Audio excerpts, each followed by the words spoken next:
Welcome to Laguna Woods. Very good. Thank you all for coming out. What a treat to be here. I'm so honored to be back here. It's been maybe a couple of years. And since then, there's Starbucks on every block since the last time I came here. How many are you familiar with, I'm raising my hand. How many are familiar with my work? Oh, okay, great. So we have a lot of people new to this journey that I've been on.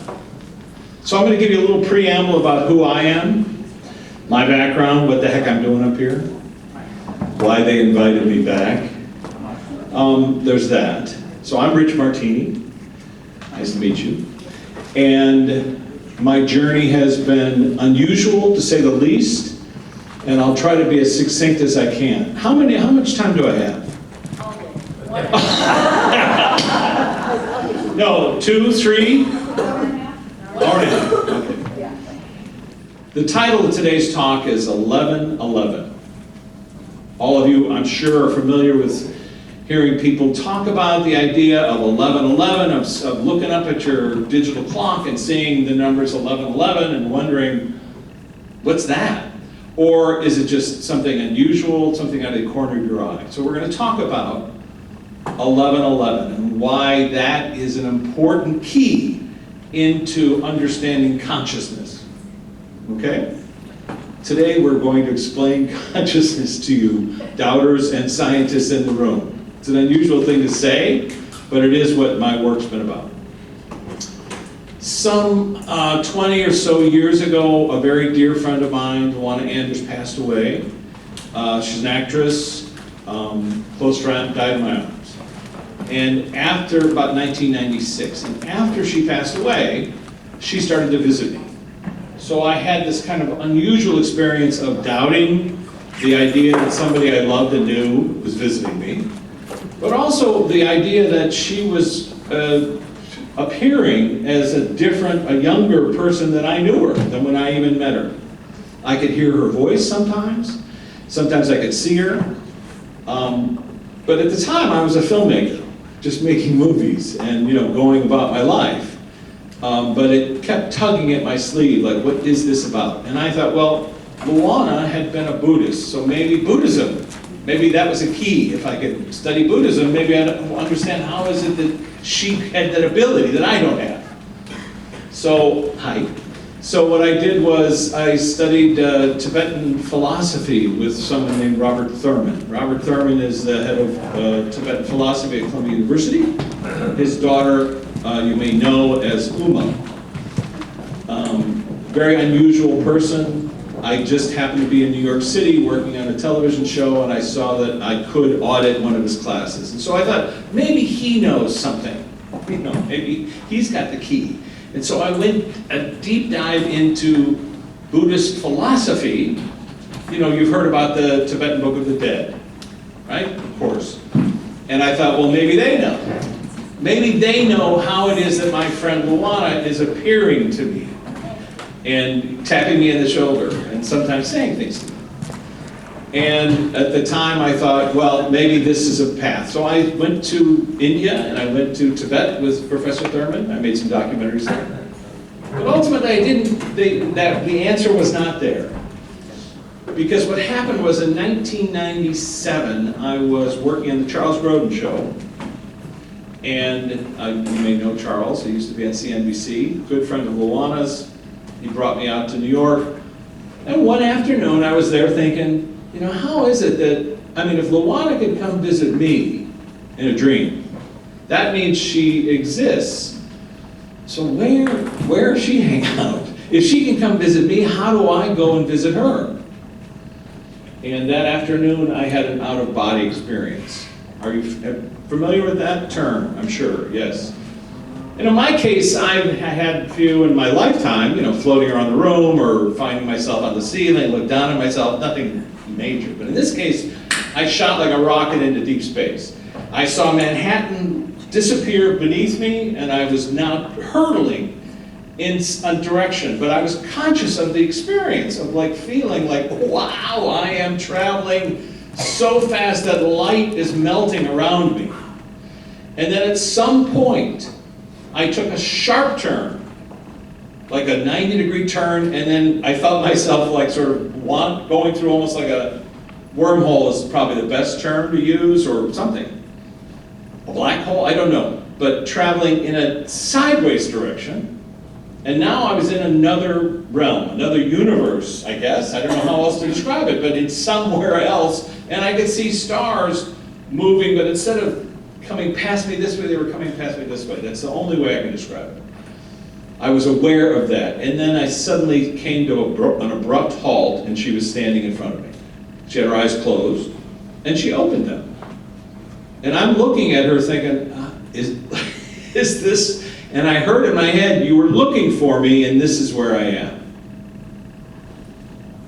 And before I could go through all the gamut of emotions of like, oh, my friend, here we are, I'm here. But some guy outside my window in Manhattan honked his truck horn. And that truck horn was one of those, double blasted, full-throated. But before he took his hand off the horn, I had the experience of being yanked back. So it was like I'm standing in front of her, and now I'm being pulled, almost like by a rubber band, and I came back the other way. And I saw Manhattan coming up at me, the way the movie Powers of 10 used to show that, how you can see from a distance, and I was slammed right into my bed in Manhattan. And I sat up and went, okay, what was that? And so from that point, from that experience, you see it's a little different when you have a dream. We know a dream is something that you can sort of dismiss because you wake up and you're like, okay, now I can go about my day. When you have an experience, a little harder to dismiss, you can say, well, I dreamt that it was a dream. Could be nothing. But it took me in another path. Luana had said to me before she passed, I feel like I think I'm going to another universe. She had said that. And I said, what do you mean? And she said, well, I have this recurring dream that I'm in a classroom somewhere else, in another universe. Everyone's dressed in white. They're speaking a language I've never heard before, but somehow I completely understand. And I thought, okay, that's the morphine drip. She must be hallucinating that. Then the night she passed away, her close friend, living in Hawaii, called me and said, I had the most amazing dream about Luana last night. She was in a classroom in the fourth dimension, she said, wearing white. And she seemed incredibly happy. I was like, classroom? What? What are you talking about? I mentioned it to her hospice care nurse, and the nurse said that was her recurring dream. She told me about it often. So you put that kind of unusual coincidence of connectivity aside, cut to, I think it was about, I don't remember the date, but I've stumbled across the work of Michael Newton. Anybody familiar with his work? Okay, quite a few. Michael Newton was a psychologist in Los Angeles who was a skeptic about the afterlife, didn't believe in it, but he was a good psychologist. He knew how to do hypnotherapy, and he was helping clients. And then one day a person spontaneously, who had come in for shoulder pain, spontaneously recalled dying in World War I and started describing it to him. But Newton, because of his skepticism, said, well, where are we? I mean, what unit are you in? What's your rank? What's your serial number? What's your mother's maiden name? What house did you grow up in? As Newton described it to me later on, he said this poor guy was writhing on the couch being stabbed, and I was questioning everything he was saying. But ultimately Newton, the client called him the next day to say, thank you, my pain is gone. It's been a lifelong pain in my shoulder, and it's gone. My wife wanted me to call you. Newton, that wasn't enough for him, so he contacted the British War Office and said, was there a guy in the 4th Corps? He was a sergeant, this was his name. Yes, there was a guy. So Newton proved it to himself that this person had existed in this time. And from that point forward, he opened his practice up to seeing people who could do past life regressions. You're all familiar with past life regressions. You may have heard of the Bridie Murphy case and other people. It's something that's become more in the zeitgeist, but at this point it wasn't so much. But as Newton told me, it was in the late 1960s that a woman came into his office and said, I'm depressed, I'm lonely, I don't know why, I don't want to live anymore. And so while she was under deep hypnosis, he asked her, he said, let's go to the source of this pain. What are you relating it to? And she said, oh, I see, I'm with my soul group, I'm in the afterlife, and we're discussing my lifetime and how we're not going to be together in this journey. She said, and I realize that I'm worried about stuff that I don't have to worry about because I'll be with them eventually. And Newton said, where are we? Is this the future? Are you saying the future or the past? When did this meeting occur? And she said, I'm seeing it right now. I'm seeing the people in your office. I'm seeing these people. They're all my dearest and closest friends. I don't know them now, but I've known them through all my lifetimes. So as Newton put it, he said that was like a splash of cold water in his face, because here he had been a skeptic, and now this person's talking about a between lives arena. So he basically closed his public practice, and for the next 30 years, only talked to people who could take him there. And he published his book in 1994. It was called Journey of Souls. He wrote 4 books on the topic. 3 were personal experience. The 4th was an edited book where he edited other hypnotherapists that he had trained saying the same things. So ultimately, you have a data set when you start with Michael Newton's work. 7,000 people over the course of his 30-year career saying the same things about the afterlife. What they were saying is contrary to all science that I'm aware of, on some level, except for maybe quantum mechanics. But it's also contrary to most religious theories. So that's problematic. Because, here's a guy writing books and he's saying, well, people are saying these things about the afterlife and they don't really fit in what everybody said about it in the past.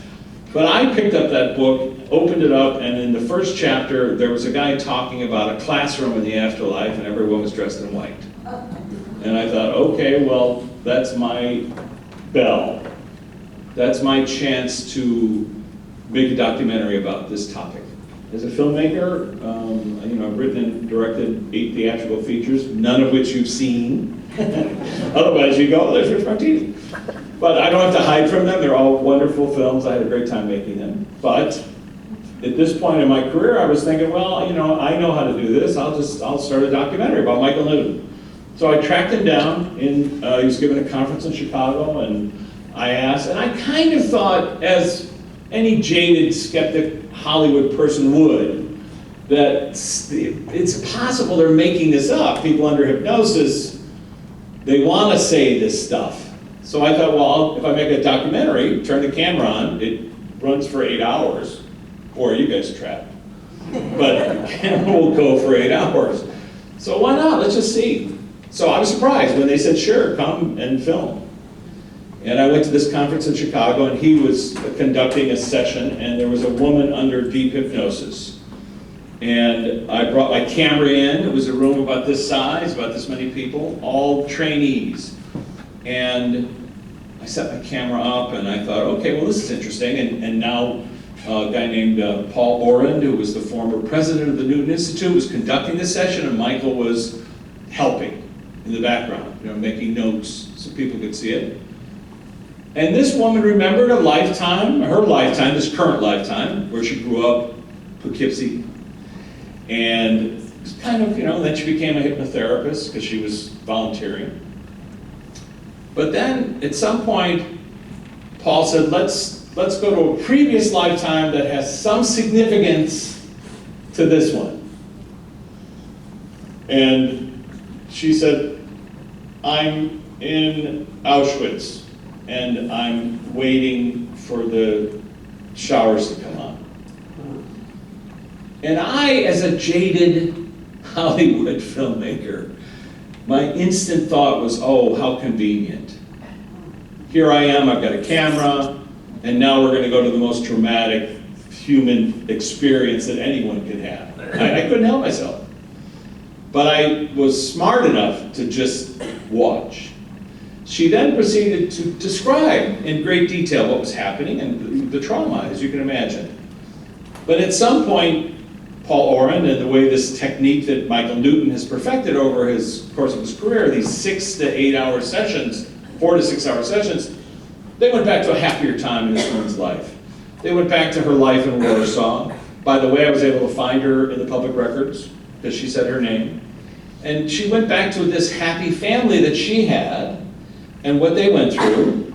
And then we went quickly to the end of her life and what that was like and what happened after. That's the question. What happened after? And she said, I was met by my guide. I found in the work, everybody has one. And the guide escorted me back to my loved ones. And there she saw all of her family, all the people who were lost. So there was this kind of reunion for her and seeing people and seeing, oh, you know, they're okay. And then at some point she went to her, they brought her to the guy took her to her council. Everybody has a council. It's a group of individuals who oversee each person's life. There's no other way to put it. And I could give you chapter and verse on the people I've heard and talked to that have met their councils. But this was my first experience meeting a council, and she said to her council, how could this be? I had the most difficult lifetime. I lost everyone I loved. I lost everything. And then she said, oh, they're showing me something. This is going to be hard to explain.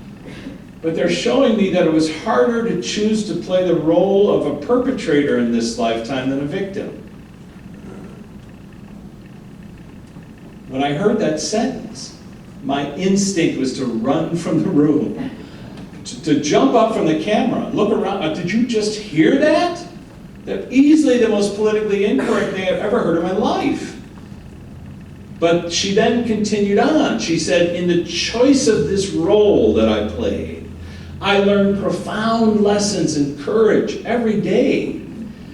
Every day was a lesson in compassion, in courage, in forgiveness, in understanding nature of humanity and how these things can go through. She said, from my perspective, the people who chose to play the difficult role had a much harder time with it and suffered through other lifetimes because of it. A profound thing to hear and film, and then it became echoed in all of the research. Every session that I filmed, a woman remembered being killed on a boat in 1880. And then at the time, she got into the between lives realm, and she's talking to her guide, and the person who murdered her, the captain of the ship, came to her and said, you have no idea how hard it was to do that. And then she said, oh, I see, I asked him, it was my contract.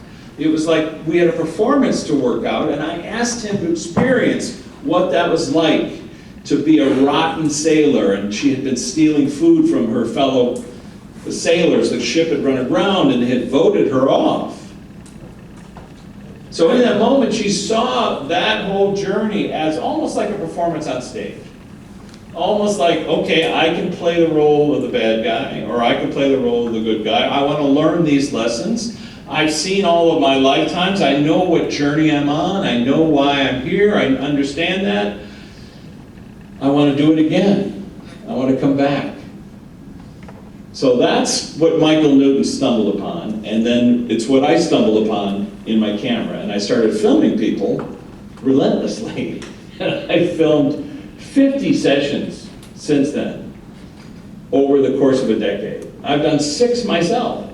Because at the end of the first week, I'm watching people have these profound experiences of recalling not only a previous lifetime, but a between lives realm where they explain why they chose that life and how it related to the current life they're in. How when they saw a past life, fill in the blank, as a prince, princess, as not as Cleopatra, not on the Titanic, but whatever the journey was, then they saw that the reason they chose this life had something to do with the theme, the overall theme of that story.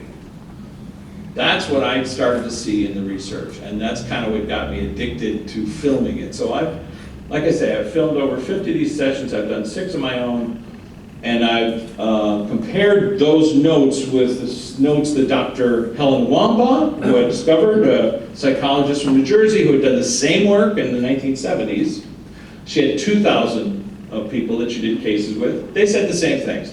I chose my parents. I chose my lifetime.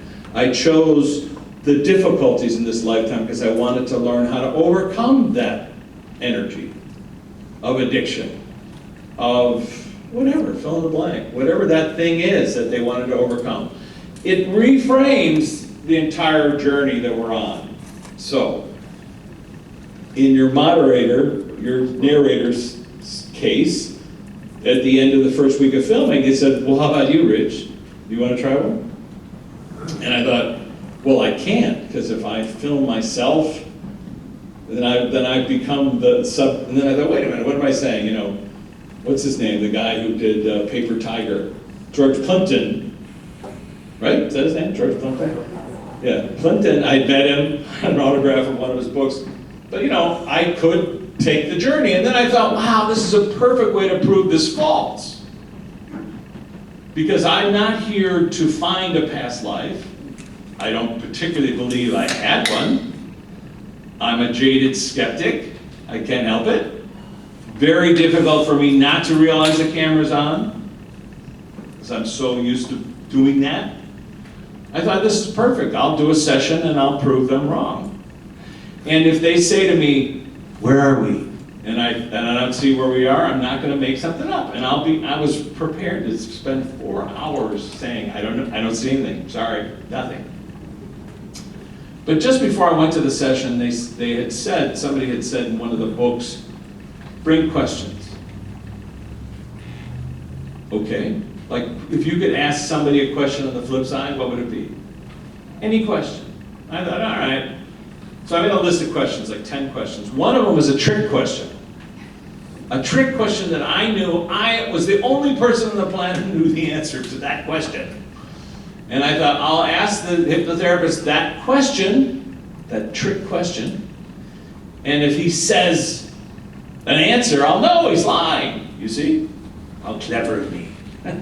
Anyways, so now we get to the session, and I'll try to be short with it because it's not about me. I want it to be about you guys, but still, this is interesting. So I'm there, we start, counting me down. And the way it works is they start you backwards. What age are you? And you start counting backwards, and then they stop around age 10 or 11 years old, and they say, let's remember something that happened. And I did. I recalled an incident where I cut my finger badly. And I had the experience of seeing my father come out of the house with bandages, and that emotion, I felt it. It's a 12-year-old emotion of seeing your dad saving you, that dramatic thing. And I was observant that, wow, that's interesting, that emotion still exists somewhere. And I felt it directly. And then we went back to my first memory, and that's typically, we'll say, let's go back to your first memory. And I remembered coming from a dark place into a light place, and then seeing the face of the doctor holding me up by my feet. And I thought, well, okay, this is weird. I don't have a conscious memory of that, but I could see him clear as a bell. Green, hazel eyes, that goofy metal thing they used to wear back in the 50s, for extra light. His mask on, and he's looking at me like, are you breathing? So that was an unusual experience. And then they say, let's go to a previous lifetime that has some significance to this lifetime. And I don't see anything. And it's pitch black. Imagine yourself traveling on an ocean at night. You don't see a thing. You're moving, nothing. And I said, I don't see anything, don't see a thing. And I was going to do that for 4 hours. But this was a very well-trained hypnotherapist, a guy named Jimmy Quast from Maryland, Easton Hypnosis. He said, okay, well, just look down, Rich. And when he said that, I could see my feet below me, barefoot. I saw a creek. And then, just like in film, I saw I pulled back. And I could see this Native American guy standing there, long hair, 2 feathers hanging down. And I consciously said, oh, come on, really? That's what you're gonna make up? Ooh, you were a Native American. I mean, jaded Hollywood guy, sorry, he's in there. So, but I said it aloud because that's part of hypnotherapy. Just say whatever comes to your mind. And I said, oh, okay, I think I'm a native, I'm a Lakota, and I'm a medicine man. And he said, what's your name? And I said, it sounds like Tatanka, but it's Watanka. Now, consciously, I'm thinking, oh, come on, you saw Dances with Wolves, you know that Tatanka means buffalo, so obviously you're making this up. It's funny to have that conversation with yourself. But I allowed it to be said, and he said, dude, let's go to see your tribe, and I went, I don't think I want to do that, why is that? And then I saw that everybody had been massacred. Consciously, I was thinking, oh, are you going to say the Union soldiers did this? But no, I said, no, it was the frickin' Huron. And my conscious mind was saying, Huron, they're in upstate New York. Are you, if you're Lakota, that makes you in Montana. Anyway, you see the argument you do? So, but I just spoke, and I said, and then I had the experience. Again, this is where it becomes different. I had the experience of going and feeling a teepee. I've never felt a teepee in this life, but now I know what it feels like. It's leather, you know, it's raw skin from an animal. So I know what that feels like, even though I've never felt it. And I opened it up and there was a woman lying dead, face down. And I said, they've killed, her throat had been cut. And I said, they've killed my wife and taken my son. When I said that sentence, I had the profound emotion of experiencing what that feels like. That's not an emotion I've ever had in this lifetime, and I hope to never have ever again. But I felt it, and it was profound. And my conscious mind was saying, if this is fake, why are you feeling, why are you creating this emotion? This is dark. Wow. Plus there was no child there. Why would I say that they took my son? Anyway, at some point I saw myself at the end of that life giving up, jumping into a river. I think it might have been Mississippi.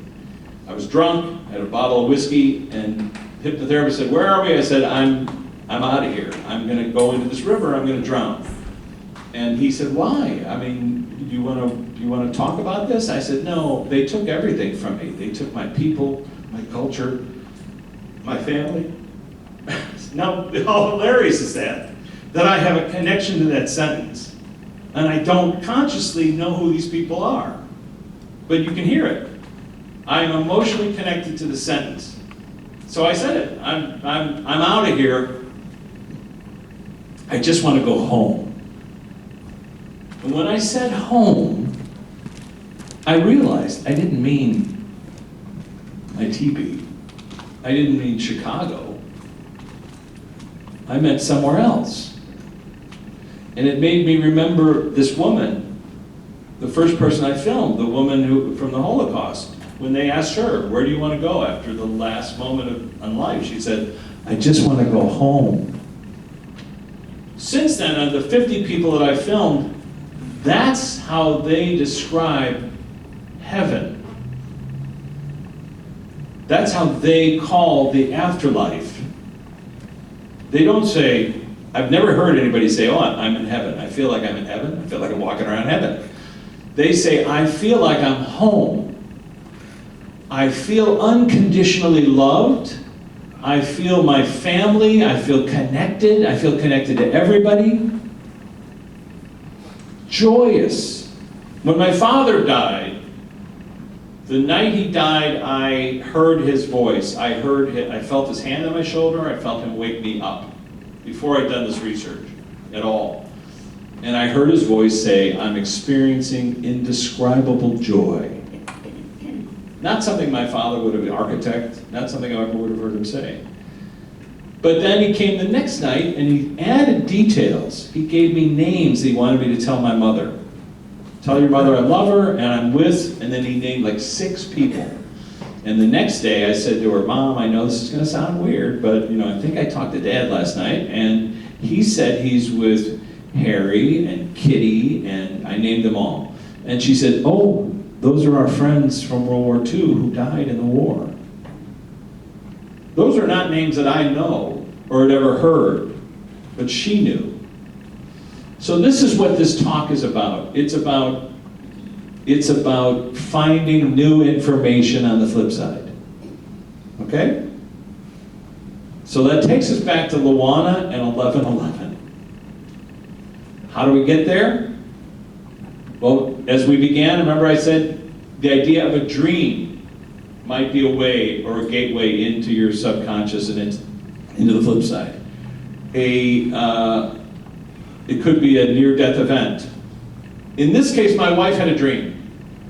We were in Chicago, this was last summer. And my wife, we were worried about my daughter, she had a cold, and like, was she gonna be able to fly on the plane the next day? And as my wife went to sleep, she was sort of like saying a prayer, I hope, our daughter is gonna be okay for the flight. And in the dream, Luana, my friend, who my wife had known, who died 20 years ago, shows up and says to my wife, she's gonna be okay. Don't worry about it. Not to worry. But my wife, who works for attorneys, legal mind, said, how can you be here? You died 20 years ago. And Luana said, think of 11:11. We meet at the decimals. So the next morning, my wife said, what? What does that mean? 11:11. Does anybody know what that means? We meet at the decimals. Well, my father was an architect. My wife's father is an architect. When you're drawing a hallway on a blueprint, you put the number 11. It means hallway. So 11:11, those are two hallways. We're on this hallway, they're on that hallway. In order for us to communicate, they've got to slow down their energy to speak to us, or alter their energy. For us to hear them, we have to alter our filters, our consciousness, to hear them. How do we do that? Well, asleep, in a dream, that's an easy way to do it. Meditating, calming the mind. We live in a cacophony of noise and chatter. Calming the mind and opening it up and asking questions is a way to communicate. So, we'll get back to Luana in a second. Back to my journey. So I ended up doing this session. I ended up writing a book about it. I made a film about it. It's called Flipside. And in that, I show and demonstrate how people under deep hypnosis can talk to loved ones who are no longer on the planet. They can visit previous lifetimes that they've had. They can access memories like packets of time. They can go back in time and access stuff that happened and learn new information.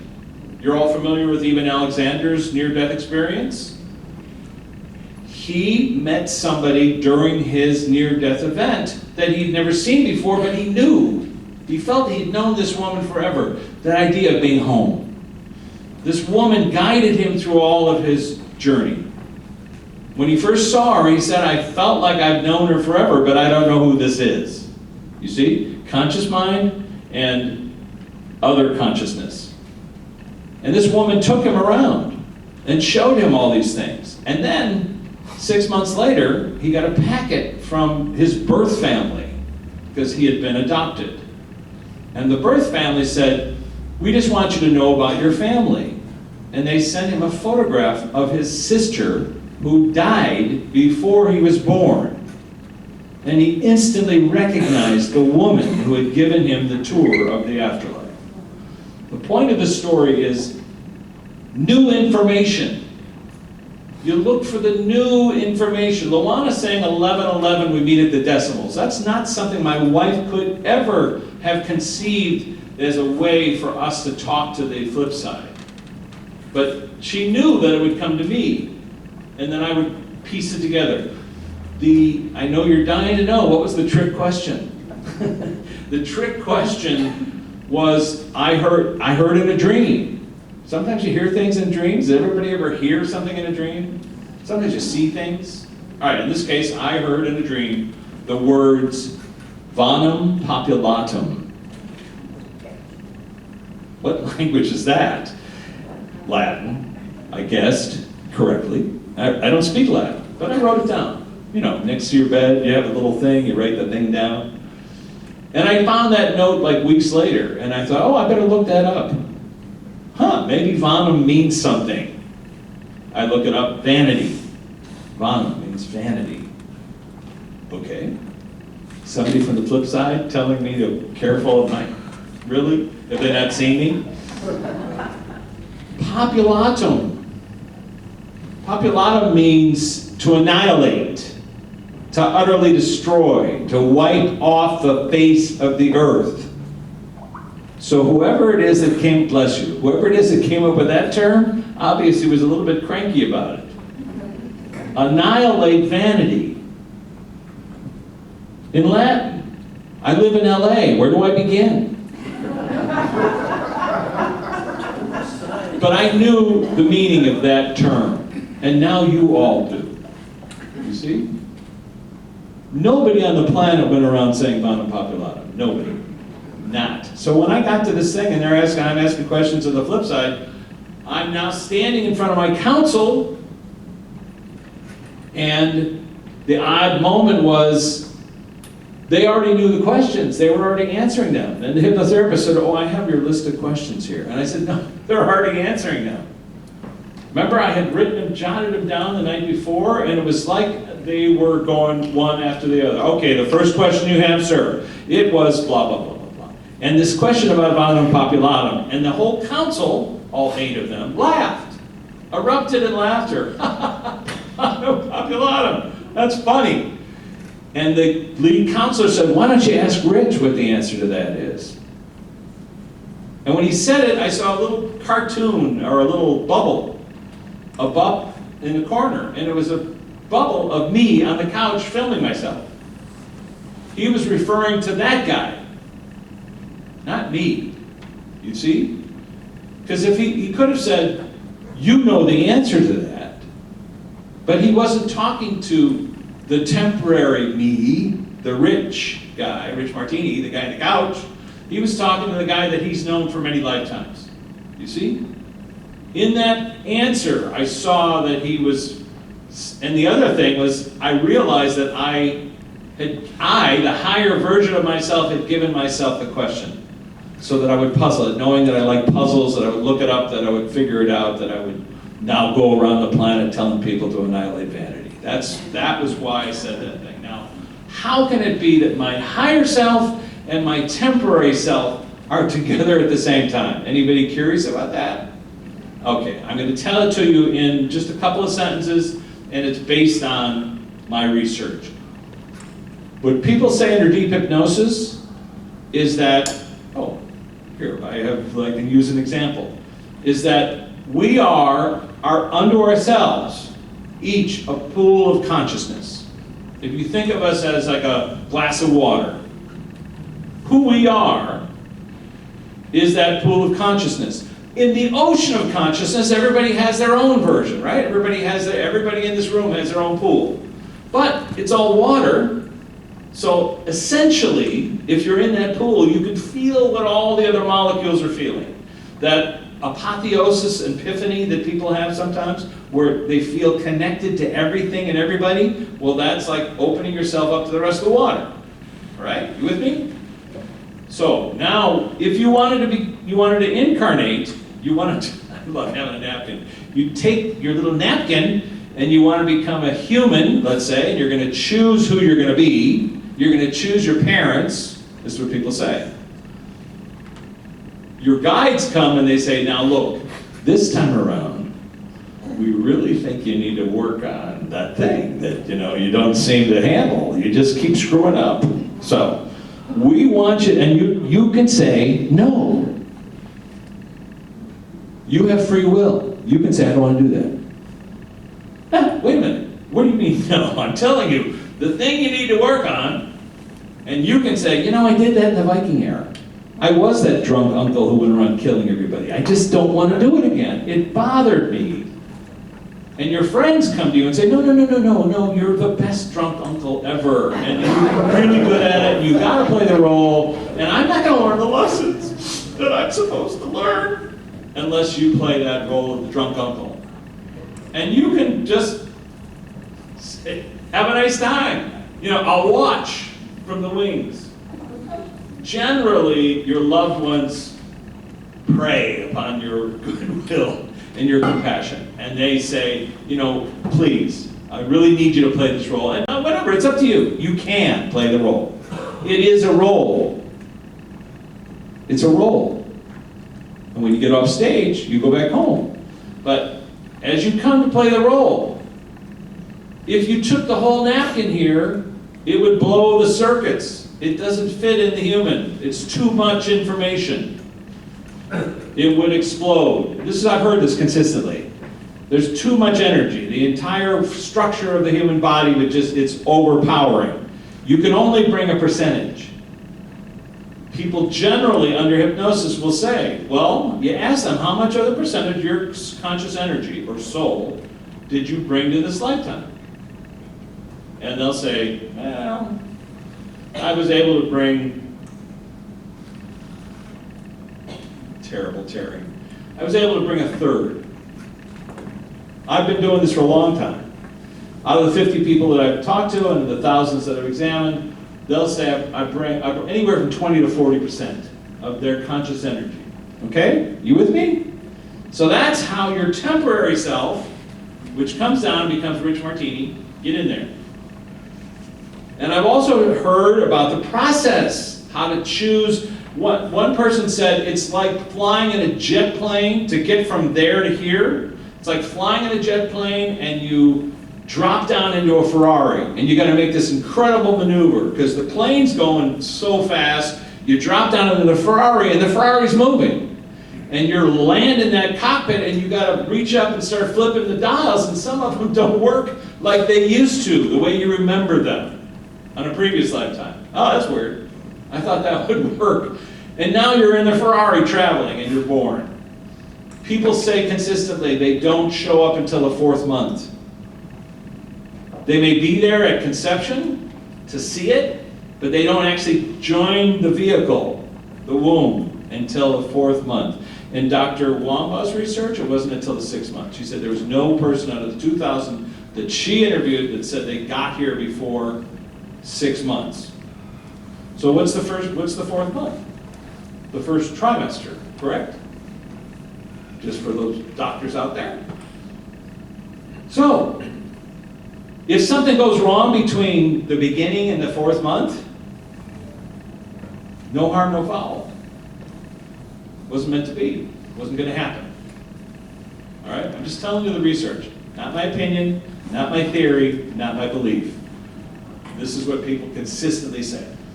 So, now Rich is here. Rich is having his adventure. Rich is doing the things that he's supposed to do. It's not a script, nothing to follow. But there are certain parameters. You're supposed to meet up with her. You're supposed to help this person. You're supposed to talk about the flip side. That's your job. So that might be my job. So let's say that's Rich. Meanwhile, what are we talking about? Sorry. My metaphor is falling apart. There's the other 2/3. What's that doing? Playing tiddlywinks? Having dinner parties? You can find out while you're under deep hypnosis. You have this experience of going back and seeing what you're doing. So I've interviewed a number of people who are talking to their 2/3. What's it doing up there? It's going to class. Remember the class with all the spiritual people? What kind of classrooms are up there? And I've been to about a dozen. Because I'm talking to somebody and I'm saying, where are we? And they go, I'm in a classroom. And I go, really? What's it look like? And then they describe the classroom. They describe it as we see everything, which is their relation to it. So if I found 2 people in the same classroom, they both tell me different things. One would say, oh, there's a chalkboard and there's tables. There's chairs. There's students all sitting around. They're in a semicircle. The other person might say, we're outside. And it's the same class. I've talked to teachers, which is really unusual to say. But I ask, can I talk to your teacher? I'll tell you, the first time this happened, and I'm telling you, based on my experience, I've done this dozens of times, but the very first time it happened, was that day that I was under deep hypnosis. So I remembered the Indian life of the Lakota Sioux. And by the way, after that session, I looked online to find out I couldn't find Watonka, I couldn't find any of that stuff. Huron, Lakota, couldn't find it. But then I was in Eau Claire, Wisconsin, at a family funeral, and I started talking to this fella, and he says, "Oh, I'm a historian for the Lakota." And I said, "Oh, wait, hold that thought. I want to tell you this story." And he said, "Hold on, don't tell me anything. Just tell me, what were you dressed like?" And I described it. He said, "How many feathers did you have?" And I said, 2. He said, "Were they up?" And I said, "No, they were down." He said, "Well, that means you were a medicine man." I did not know that. I said, "Well, then what was this name, Watonka?" And he said, "Well, Wakantanka means the Great Spirit. That was a derivative of Wakantanka. They were just calling you the holy guy." I said, "Well, what about the Huron and the Lakota?" He said, "You're sitting in a spot where they fought for 60 years. All details I did not know. Could not be cryptomnesia, meaning I saw it, read it, heard it, watched it in a movie. All verifiable details after the fact. But ultimately, we go from there into this talking to councils and talking about how much of your conscious energy brings. So we're back to this 2/3. What's it doing? Which is annoying. Don't you think that's kind of annoying that part of you, everybody sitting here, is doing something else right now? I would argue, up there they're going, "Yeah, go to that talk. It'll be good. This guy's going to talk about us." Okay? So I've asked the question, what do you do up there? They go to classrooms. The classrooms are in advanced physics, advanced math, how to move energy from one place to the next, how to create universes, how to create planets in other realms. All kinds of very unusual things. How to create objects out of thin air through intent, through meditation, etc., etc. Very provocative things. I've been to visit Akashic libraries. You've heard the term, but I've heard so many variations about what the books are in the library. Some refer to them as fractals, geometric shapes, some call them lights, but they contain all the memories, the emotional memories of our previous lifetimes. That's what they are, let's say. Paraphrasing. So you can access that information. You can, let's say you're in between lives and you're planning your next life. You may go and look in your record, your library of all your lifetimes and go, "What am I missing? I've done it all." But oh, wait a minute. I never did learn this lesson about letting go of anger. I forgot about that. Okay? When I was visiting my council and asking these questions and getting these wacky answers to Bonum Populatum and stuff like that, the last thing I said, because I was having this experience, this profound experience of talking to people I've never met before, but seem to know everything that you could possibly ask. And I said, "Is there anything I can bring back to people and tell them?" And this lead counselor said, "Tell people to just let go." And in that moment, I saw that he meant let go of anger, let go of fear, let go of frustration, don't let go of the things that connect you to other humans, but let go of everything that's not about who you are as a person. I mean, it's a profound, simple sentence, but since that day, 15 years ago, I've heard it consistently. Interviewing people I've never met before, they're talking to their council, and I ask the same question, "Is there anything I can pass along to people back here?" And they say, a variation of let go, relax, everything's going to be okay, stop worrying. It's a hard thing to say. You're in the middle of deep space talking to somebody and they go, "Nah, don't worry about it." And you're like, "Wait, well, how do I get home?" "Don't worry, it's fine, don't worry about it." All right, so here we are. I'm giving you an actual visual lesson of how consciousness works. Okay? Here's the 2/3, right? So now, what's the 2/3 doing? And I've asked this question. Well, could the 2/3 be doing some other lifetime? Yes. Where? Somewhere else. Could be on Earth. Could be in another realm. I only say that because they've said it. A woman I was talking to recently said, "Well, I'm actually also currently, and I want to tell you, this is not a woman under hypnosis. We're just having a conversation, and within an hour, she's like accessing this information. And she says, well, I also concurrently have a lifetime.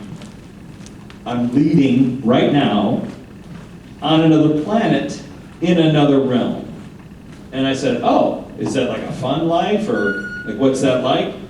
And she said, well, we live for 5,000 years.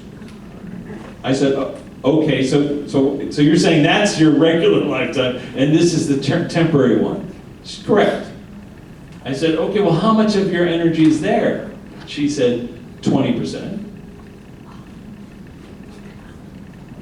So when you ask, like, well, how can that be? And I did ask, how does this work? And one of the guides said, do the math. Okay. All right, so now your life is finished. You've gotten to the very end. Your filters are starting to drift away. We'll talk about filters in a second. And what happens? Your body fails. The vehicle, the sports uniform you're wearing, the equipment, the cleats, shoulder pads, put them in the wash. They're done. The 30% of you that existed, it's got to come back. And it comes back. And then people have this experience consistently in all the research I've done, where they have a re-energizing moment, where they go back to what they call a place of healing. Sometimes they see it as inside, sometimes they see it outside. Some of you know what I'm talking about because as you're falling asleep, you have this dream or a memory of some beautiful place somewhere. Feels comfortable, feels like home. I talked to somebody yesterday who said, I have this recurring dream.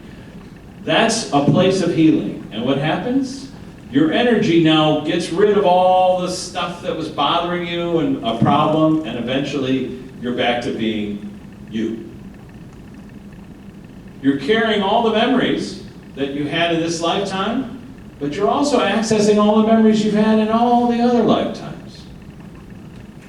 Plus the people that are in your soul group. Everybody has one, and usually from 3 to 22 people, that's what Newton found. Those are people, and how do you know who's in your soul group? It's nothing to stress over. Like, you can think, who do I not want to be in my soul group? And sometimes that's what's distressing, is because you're like, oh my God, Uncle Pete, I thought I got rid of you. And then Uncle Pete is up there going, you asked, you did ask me to be your drunk uncle. Okay? But when you see those people that have been with you for many lifetimes, they know you. They've seen you through many lifetimes. They know the troubles you've been through. There is this feeling of unconditional love. There is this feeling of, like going into university, and you start as a freshman, and you go through the classes, and it's difficult, and the teachers are mean or difficult. Some classes are really hard, and some you fail. But then you go back, and you take it again, and you take it again and again and again. And all these people that are in your class, you know them, you've seen them. You've seen them cry and laugh and eat potato chips in the middle of the night. But at the end, you graduate. You graduate. You don't go into an ether form.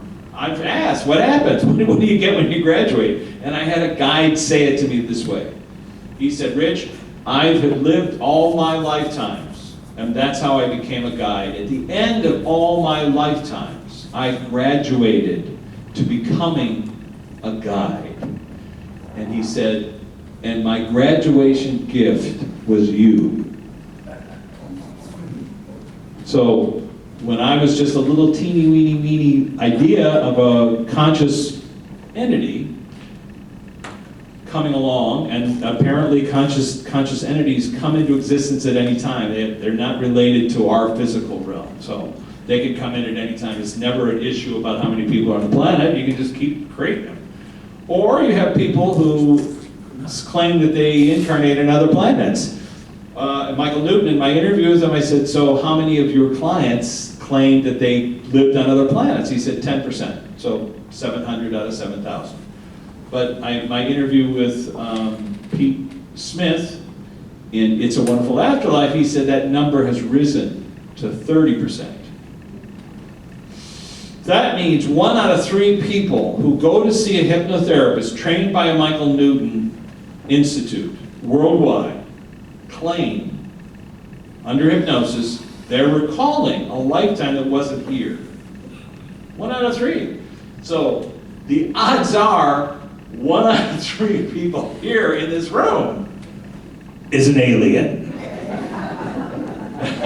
So, and the reason I say it that way, it's a joke, but you know, when you fall into a place where you can ask questions, get answers, I ask a lot of questions.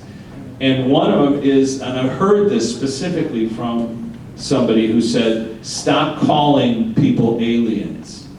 Everyone's an alien. They all choose to incarnate. If you have respect for the fact that they've chosen their incarnation, whether it's here or somewhere else, then you'll open up your mind to how reality works.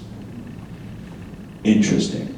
So what happened was, when I finished my documentary about Michael Newton, put it out, and somebody invited me to come and talk.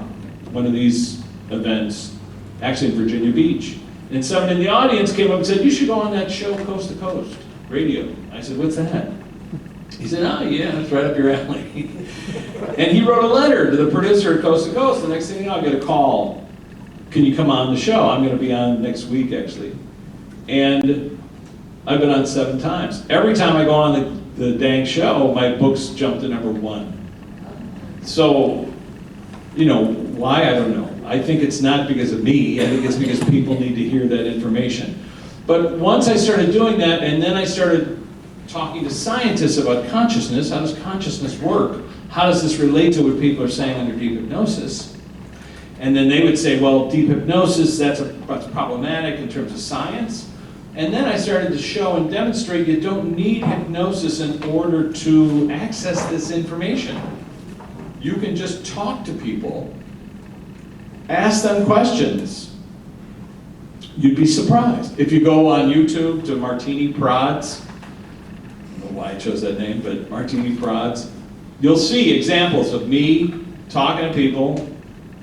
Dr. Drew, you've heard of Dr. Drew? So Dr. Drew's wife has a blog radio show. She invited me on, we were talking about this stuff, and Drew was there, and I said, I know he's a skeptic, I know he doesn't believe in the afterlife, but I said, you want to explore, you want to try, you want to test it out? He was like, yeah, sure, I don't believe it.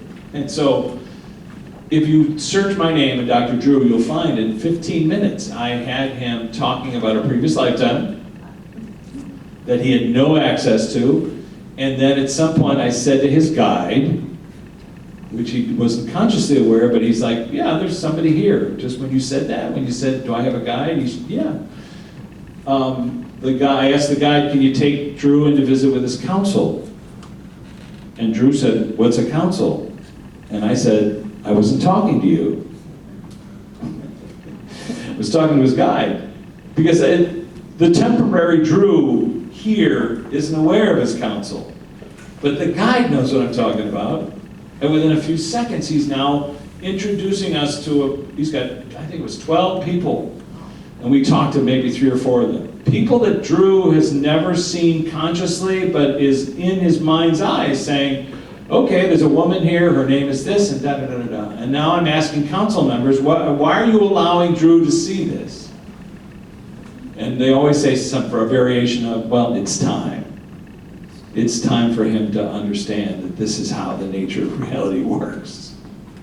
So, as a result of that, I got a call from a medium, this woman.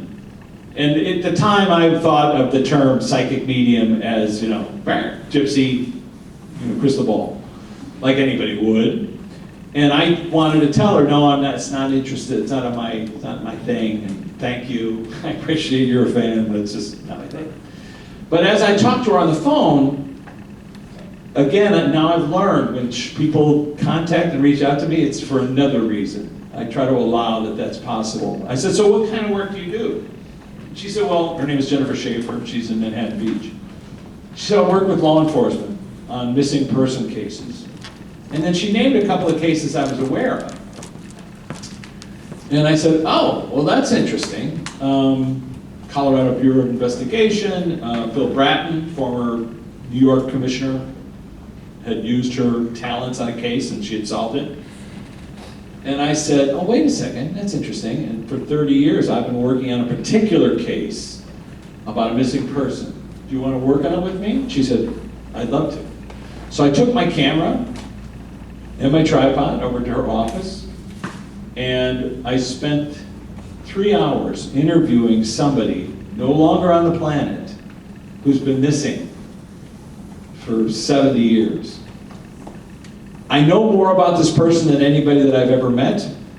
I've worked on every feature film about this person. So I'm very familiar with what happened to Amelia Earhart. I've been to Saipan. I've been to the cell that she was incarcerated in. I've seen pieces of her plane that were recovered from Amelia Atoll. I've seen physical evidence of everything that I've studied and researched about her, including how she was arrested, who arrested her, why she was put in prison, and how she died there. Eyewitnesses. I have at least a dozen US Marines on camera, and I have over 200 people on camera. I wish I could say I should be famous for this information. I'm not. It doesn't matter. I'm not interested in that. But I'm just telling you, in my life, I've spent 30 years researching a topic, and I know the answers, okay? Let's just put it that way. And studios have paid me a lot of money for my research. So now I'm in a room with a medium, and I'm interviewing somebody she doesn't know anything about. But whoever I'm talking to knows exactly what I know. Everything that I've learned that's not public knowledge. Her sexuality, who she was in love with, why she had an open marriage. Stuff that people aren't aware of, I was able to get her to confirm. Over and over and over again. Until we got to the piece of new information. So I'm 3 hours, this interview's going on, and I say at the end of the interview, so Amelia, tell us, how did you die? Because I've heard reports of you were shot, which was true about a US pilot had been shot down. He was shot. I heard that you were beheaded, which was true about a US pilot who had been shot down, and they beheaded him. But I had 2 eyewitness reports who were saying, well, I saw a pilot who had been arrested and they were executed in this manner. So I said, which was you? Was one of you? And she said, no, she died of dysentery. And I went, okay, are you sure? Are you sure you don't want to change that? Because I've got people. She said, no, and the 2 GIs who dug me up only found my arm. That sentence, coming from a medium I had just met, I knew that in 1963, Fred Gerner, CBS correspondent, had been to Saipan, had interviewed these 2 GIs who dug her up. I knew those 2 guys, Hansen and Burke. They had been verified by numerous different sources that these 2 guys claimed that during the middle of the war, they had to go out and dig up a body, and they told, their CO told them, it's Amelia Earhart, don't ask me any questions.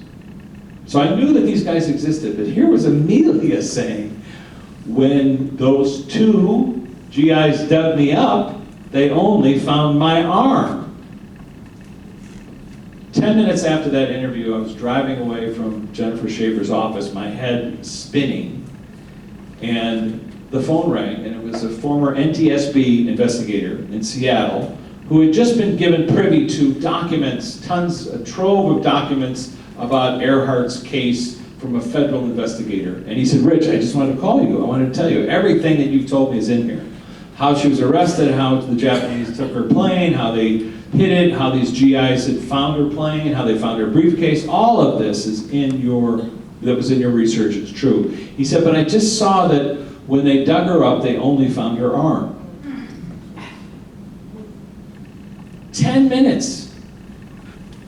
You know, mind blown. 6 months later, I found an actual verification of that. I found a UPI article, Chicago Tribune, where they interviewed these 2 GIs who claimed to have dug her up. And off camera, they said, you know, the truth is when we dug her up, we only found a partial rib cage and an arm. So when you get new information from the flip side, you really have to pay attention. Try not to judge it. People have said to me, why don't you go back to Saipan and, prove? My point is, I don't have to prove. Amelia herself proved to me that she still exists. I don't have to go find her bones. I find that silly. What's more important? Finding that Amelia Earhart was buried somewhere else on Saipan? Or that everybody we ever loved still exists? Some part of their conscious energy, actually the majority of it, still there. You can talk to everyone you ever loved who's not here, okay? So now I'm going to tell you how to do that.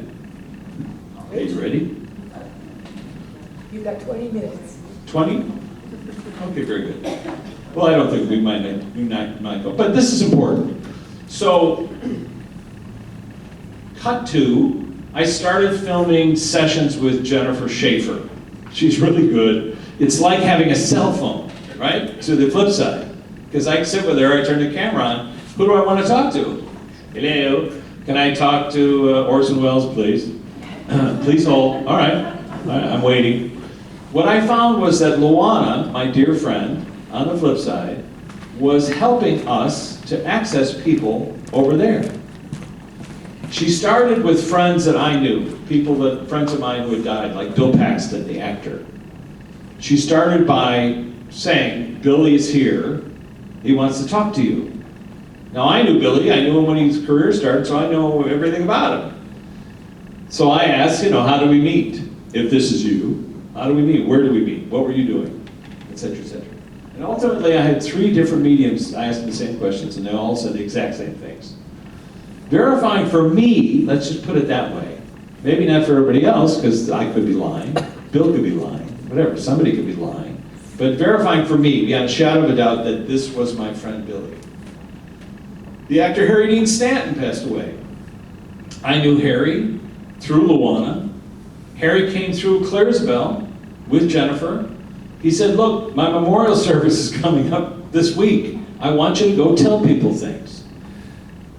Harry, you were a famous atheist, you were a skeptic, all of your friends knew that you didn't believe in the afterlife. You really think I'm going to go to your memorial and say, Harry told me to tell you? He said, yeah, tell them to believe in the afterlife. I said, Harry, they're not going to do that. He said, well then tell them to believe in the possibility of an afterlife and they won't waste another minute of their lives arguing about it like I did.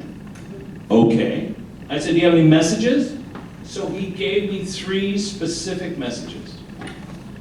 3 different people who were at his memorial service. Each one of them private health issues. One person said, you need to go get your prostate checked. One person was, your arthritis medicine is making you dry out, you need to start drinking water. One was, that child that we had, that we lost, is with me now. 3 separate messages. Now imagine, some strange guy coming up to you going, you need to get your prostate checked. Harry told me.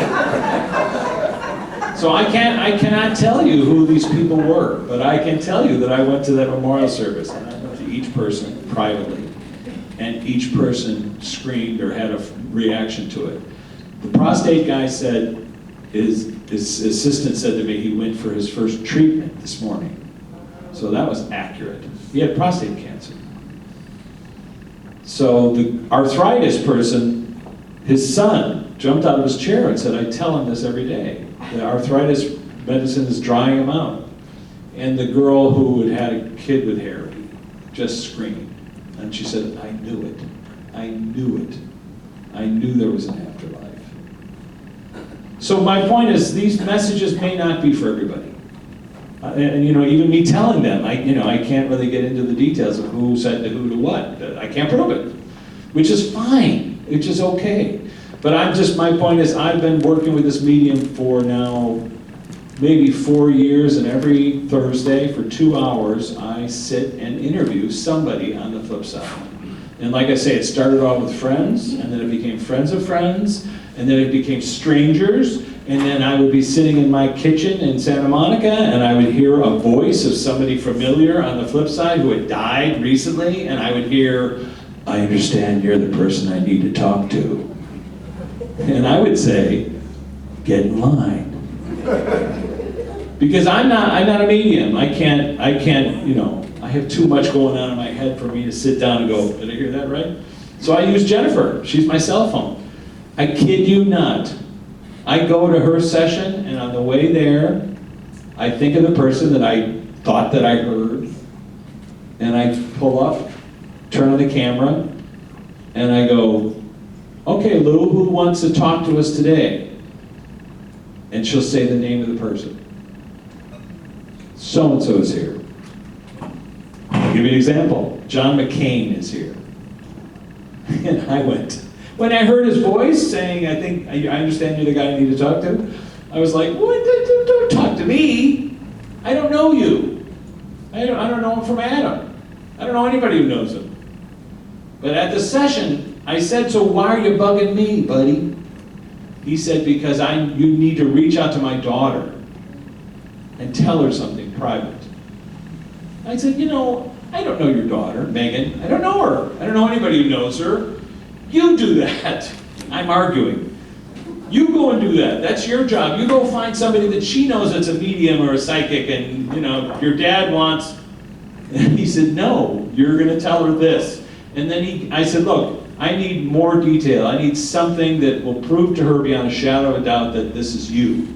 And so he gave me stuff. He was like, oh, I bought her this teddy bear that she has. It's this color and blah, blah, blah, blah, blah.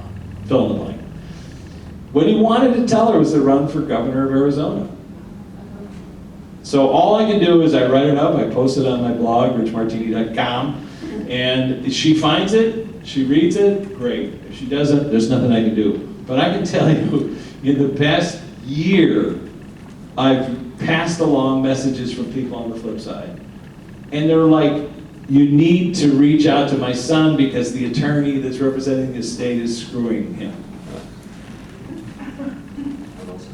I'll give you one. So Jennifer and Paul Allen passed away, the head of Microsoft. And I thought, I don't know him, but that's an interesting cat. What's it like on the flip side for the founder of Microsoft? And I said to Jennifer, and on the way to the session, I named 3 people that we had already talked to that I thought that knew him. I thought, well, that's the way. I'll ask so-and-so, so-and-so, and so-and-so if they can help. So I get to this restaurant where we do these sessions, and she named all 3. First person, she said, I'm seeing so-and-so. I said, good, because I asked them to help. Then she went, I'm seeing so. All 3, right in a row, bang. And then I said, okay, I want to talk to this guy. I didn't tell her who it was.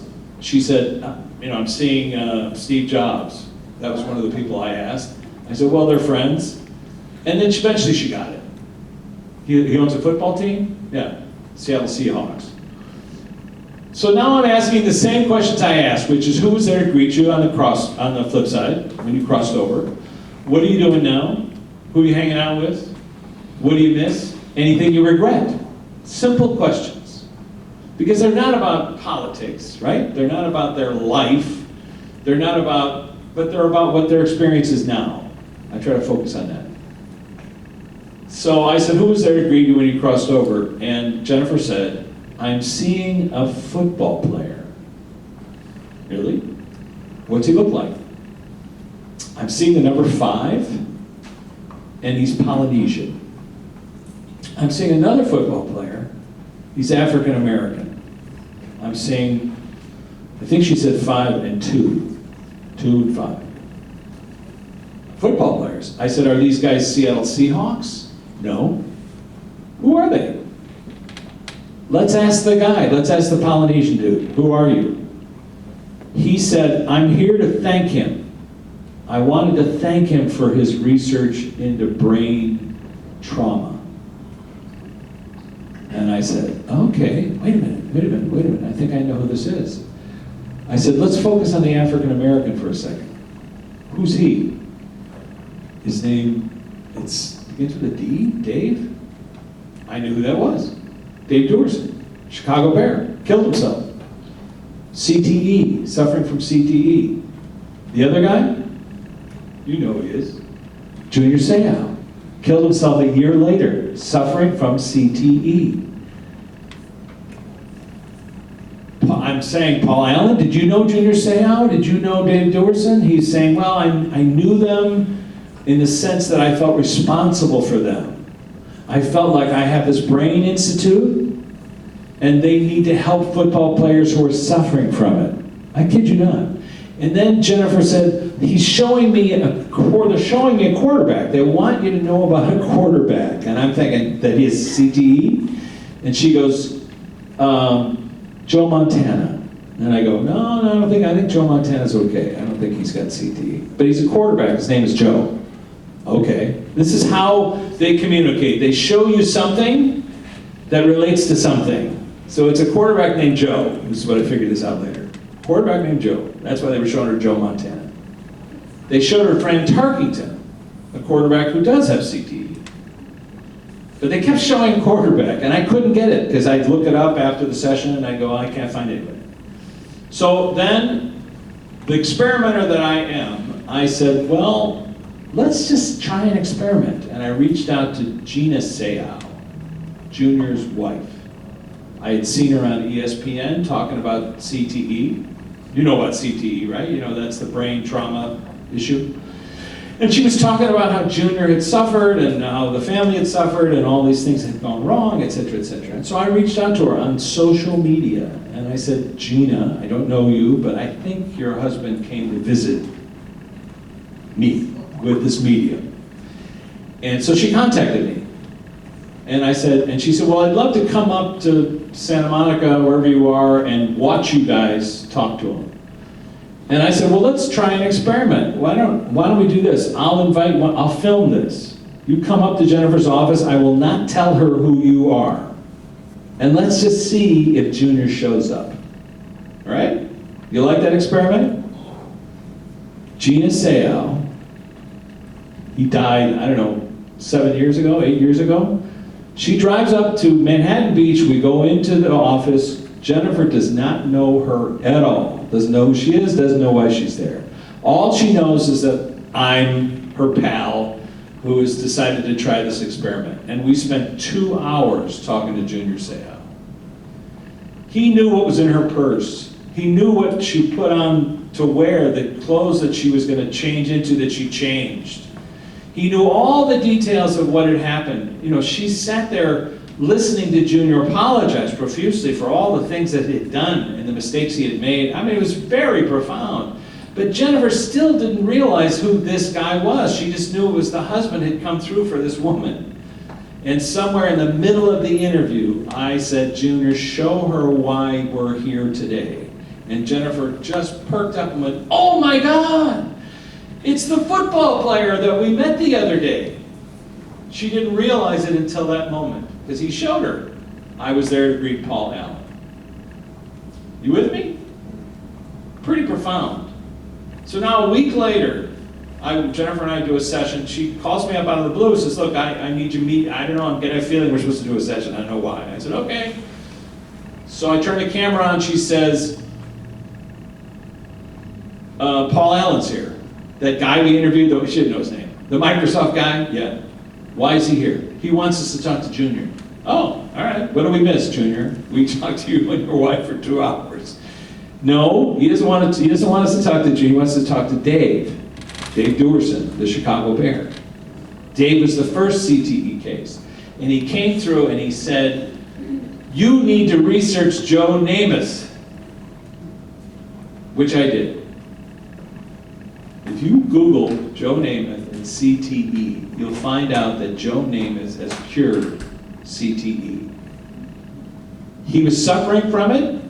He found hyperbaric oxygen treatment in Jupiter, Florida, and he cured himself of it. And he's been going on talk shows and talking about it. Dave Dorson from the Flipside and Junior Seau wanted me to know that they applaud what he's doing and that this is a way to cure people. They're concerned about their friends. Dave Dorson talked about the fridge. You probably are familiar with him, but Jennifer was not. I said, do you know who the fridge is? She said, I think he played for Pittsburgh. I said, no, he was Dave Dorson's teammate on the World Championship Bear team in Chicago. And he was teasing the story of the fridge and how the fridge had given CTE to quite a few people because he was so big. But he's suffering from it as well. So this was a case, and this is why this research is important. It's not just that we can talk to our loved ones, which is important, but we can talk to scientists. We can talk to people who used to be here. We can talk to people about how to save the planet. We can ask people questions about what do we do to help ourselves? How do we cure CTE? How do we cure cancer? That's why this is important. It's not just so that I can tell stories about our journey and our path, which is great, it's fun. But no, we can access people who have greater knowledge than us. In some cases, it is us. So, in the middle of a session recently, I had this experience of talking, let's just say it this way, talking to an entity that was a tree. During the course of a session, I've heard many people say, oh, I'm seeing this grove of trees. And I ask them, well, can you go up and can you hug the tree? And they always say the same thing, I'm feeling an energy within the tree, like there's a person here. And then I'll ask, well, can we ask the tree some questions? And I always get the same answers, which is, humans used to be able to talk to us, but they no longer can. Unusual thing to hear, but I've heard it consistently. And I recently said to this tree, let's call him a tree for lack of a better term, how do we save our planet? And his answer was, plant 1 trillion trees. Not 1 billion. Plant 1 trillion trees. And then he said, because that'll balance the oxygen that's on the planet, it will cool the planet down because of the carbon that's taken away from the atmosphere. So he gave me a science answer and a logical answer. Plant 1 trillion trees. So if you take away anything from today's talk, other than 1111, we meet at the decimals, that's the bridge where you can talk to your relatives and loved ones, it's figure out how to plant 1 trillion trees. I saw yesterday that New Zealand committed to planting 1 billion. So 1,000 times 1 billion is what we can do to save the planet. See, I told you I was going to take you in an odd place today. Okay, any questions? How's that? Wait, let's hear it for Rich Martini, ladies and gentlemen. Sorry, I think that's right. Isn't that the time I have allotted? Yeah. Very good. Go ahead. Did you say you were going to show us how to talk to everyone you love? Oh, yeah, I was. All right, let me tell you. You're right. That's the most freaking important thing I can say. And that'll take really not more than a few minutes. But it came during a session with Jennifer, and we were sitting in Manhattan Beach, and she looked at me and said, Morton is here. And I said, Morton? Who's Morton? She said, the guy you made the documentary about. I said, you mean Michael Newton? She said, oh, yeah, him. Now think about that. If she was trying to make that up, wouldn't she have got his name right? I said, Morton is here. He had passed away about a month earlier. And I had only met him once. I shared some emails with him. Lovely guy. But I'm a little curious. I'm in Manhattan Beach in a restaurant. Michael, what is it you want to tell me? He said he's helping people to communicate from one side to the next. And I said, let me clarify. You mean you're helping people here to communicate with their loved ones back there? And he said, no, the other way around. He's helping people over there to communicate with people here. Okay? I said, look, I'm going to be on Coast to Coast this weekend. Is there a 1, 2, 3? Can you give me a 1, 2, 3? And he said, yes. Say their name. Ask your questions. Just 2. I said, wait a minute. What do you mean? Do you say their name aloud or in your head? He said, it doesn't matter, Richard. Okay. And then I said, so when you ask a question, how do you know the difference between you're making it up, you're hearing what you want to hear, and an actual connection? He said, When you hear the answer to your question before you can form the question, then you'll know you have a connection. 3 simple, and I've tried that method since then. So here's what I recommend. Just because saying it sounds so simple, how could that be? Take out a photograph of your loved one, someone you want to communicate with. When you look at the photograph, try to set aside your emotions associated with that person, but remember when the photograph was taken. Who was there? Who took the picture? What was it like before you got in the room? What were people saying? What does the sound like? It's helping you to focus on their frequency. And then remember what the tonality of their voice is, the timbre. What does their voice sound like? You all know what your loved one's voices sound like, and even if you don't remember it so well, you have somewhere in your mind you do have a memory. Focus on that. Try to focus on the photograph as if it was a portal that you could talk to them. Now ask them questions.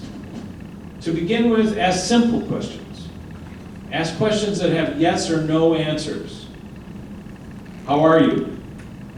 If you don't hear anything, allow that they're going to answer you with, you can say, just yes, nod, no, I don't know, or no answer. Those are your 4 choices. So you can all do this right now. Really. Picture somebody that you loved in your lifetime who's no longer on the planet. Can you do it? Put your hand up if you can. Okay, it's a game. Try not to take it too seriously. We're playing a game. We're playing an imaginary game. Allow that it's your imagination.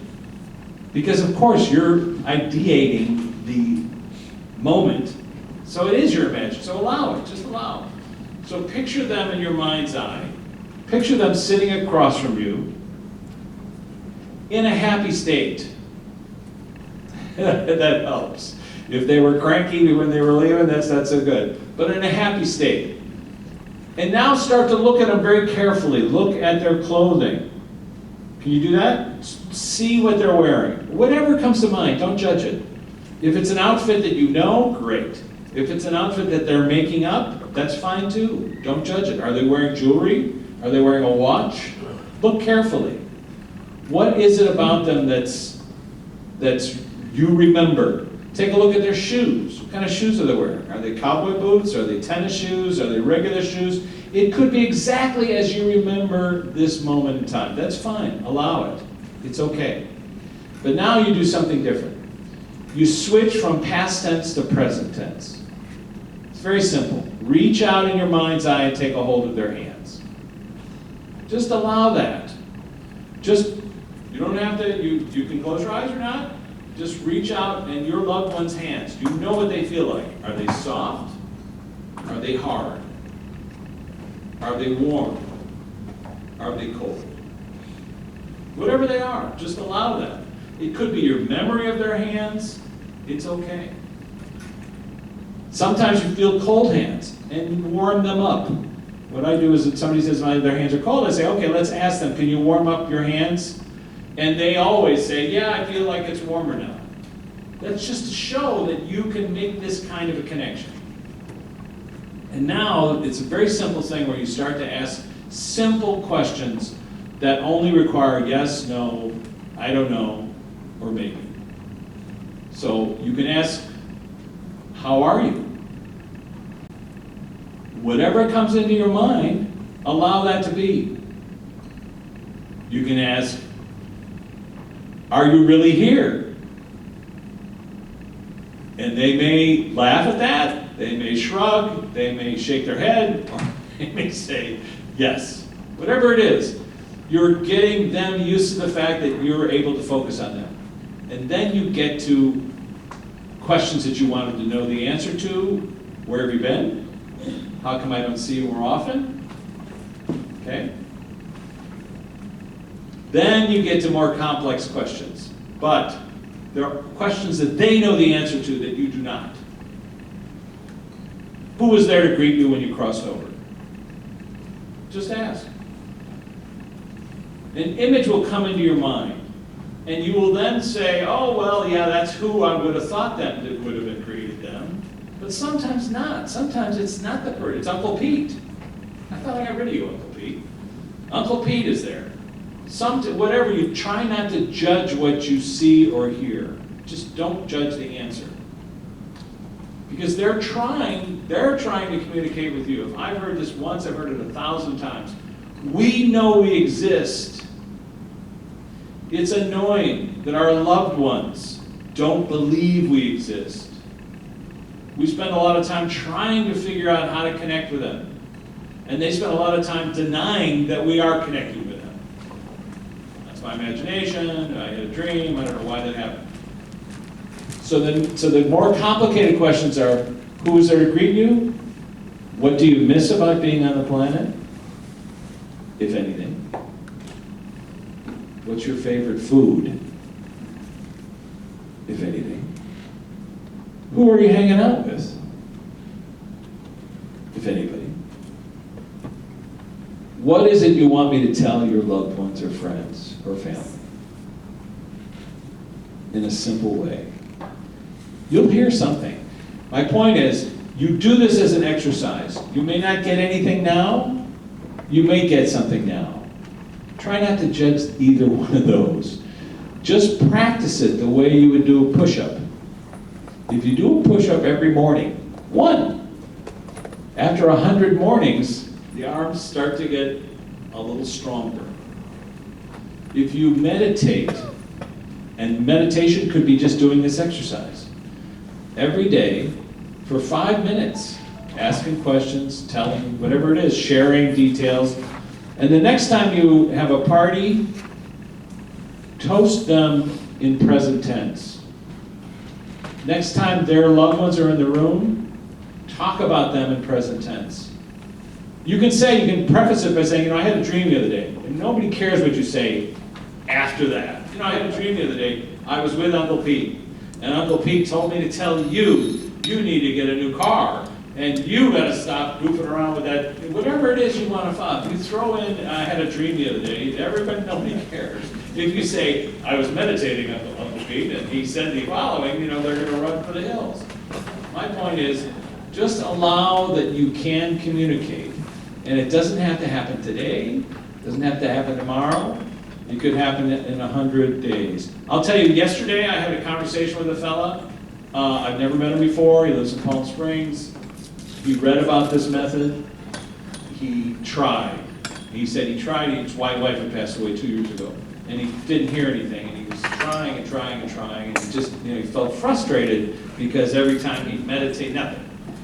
He would see her like with her arms folded or whatever.